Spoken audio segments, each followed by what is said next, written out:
Jairam Ramesh, member of the Rajya Sabha and General Secretary in charge of communications at the Congress Party. Thanks, Mr. Ramesh, very much for being with us.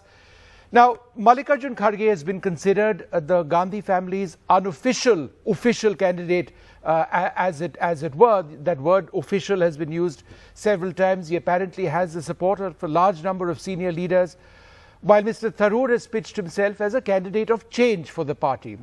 But if there is an official candidate, how is this a truly free election process? There is no official candidate. I think these are all figments of the media imagination. There is no official candidate. There are two candidates, Mr. Mallikarjun Kharge and Dr. Shashi Tharoor. It's a free, fair and transparent election. The Congress Party is the only party which conducts elections for its post of its top leader, the president of the party. We've done it 5 times before. This is the 6th time that we are doing. And we are the only political party that has set up an independent election authority. We have created a TN Session type figure within the organization to ensure that the elections are free and fair and transparent. Okay. Mr. Ramesh, Mallikarjun Kharge has said that Sonia Gandhi is a key player in the Congress. The party cannot work without the advice and the guidance of the Gandhis. So again, is there no way of moving beyond the Gandhis, assuming that it's him, assuming it's, or for that matter, if it's Shashi Tharoor? Isn't the Congress at this juncture really about needing to take a decision on whether others can be taking decisions other than the Gandhis? Dr. Tharoor himself is on record as having said that Srimati Sonia Gandhi and Mr. Rahul Gandhi occupy unique positions in the Congress Party organizations. And that's the view of each and every congressman and congresswoman. I don't think there's no contradiction between having a free, fair and transparent poll for the Congress presidency and recognizing, acknowledging and accepting the fact that Srimati Sonia Gandhi has a unique position in the party organization, as does Mr. Rahul Gandhi. So would there therefore be remote control, whoever wins the election? Absolutely not. This question was asked of Mr. Rahul Gandhi in Karnataka in one of his press interactions near Tumkur, and he answered it the way it should be answered. He said, look, to call it a remote control is an insult to the people whom you are expecting to be remote controlled. And it's also an insult to the people whom you're accusing of remote control. I think these are all absolutely, the bogus terms that are used largely in the media or by the critics of the Congress Party. These are two very competent individuals, and it's a choice that 9,000 odd PCC delegates will make.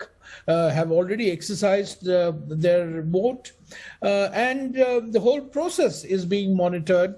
And every effort has been made to ensure that it's free, fair, and transparent. Which, as I said, I come back to what I said right at the beginning.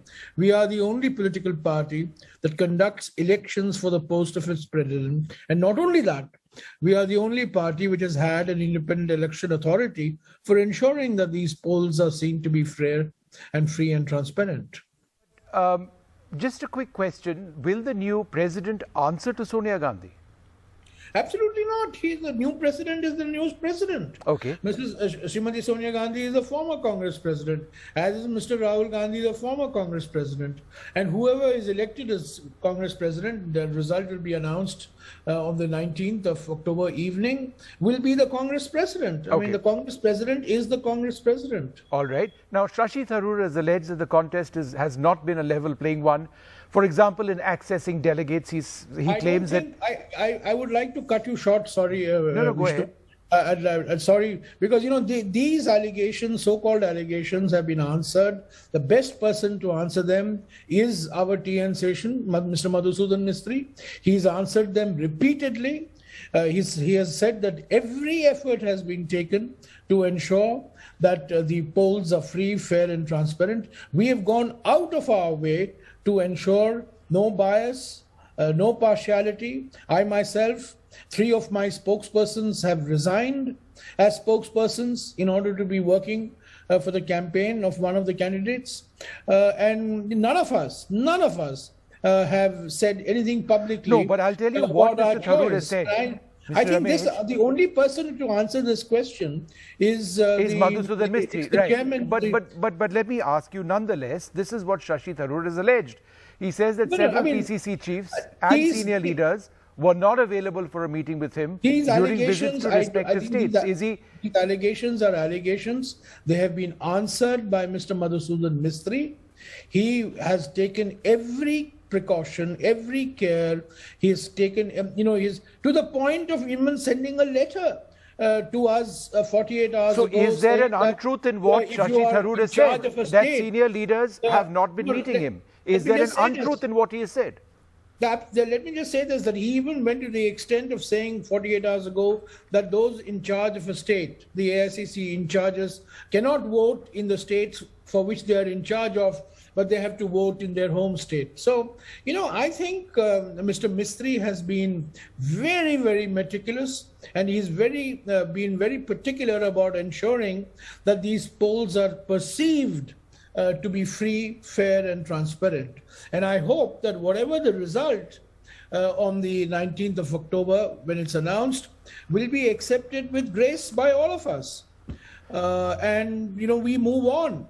Is there any reason to suggest that the results won't be accepted with grace?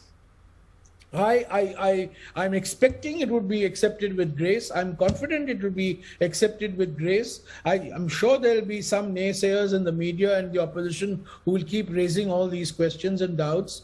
But we have demonstrated that we are the only political party which has conducted a free, fair, and transparent election for the post of its president, and we have respected the independence and the professionalism of the Central Election Authority, which is more than what can be said of the Prime Minister and the Home Minister, the manner in which they have completely destroyed the independence and professionalism of the Election Commission. But Mr. Ramesh, one more question. Even if he doesn't win, will Shashi Tharoor, in some quarters of the Congress, be seen as some sort of a hero, someone who actually had the gumption of standing up to the Gandhis, asking for change, campaigning on the basis of change? I'll see him as an MP. I'll see him as chairman of the Standing Committee on the Ministry of Chemicals and Fertilizers, and a very articulate and a very active MP. That's how he will be seen. That's how I will see him, certainly. He's very much in the Congress party. And Mr. Kharge and he, of course, there are differences between the two in terms of their experience, in terms of their political backgrounds. But this is all, the decision will be announced. The decision that the PCC delegates have taken will be announced about 48 hours from now. All right. Thank you, sir, very much for being with us. Jairam Ramesh saying that this is a free and entirely transparent election and election process. Results expected in a couple of days from now. Will the Congress have a real change in terms of leadership, or will it be more of the same? We'll wait and see. Thanks, sir, very much for being with us. Thanks very much indeed. Thank you.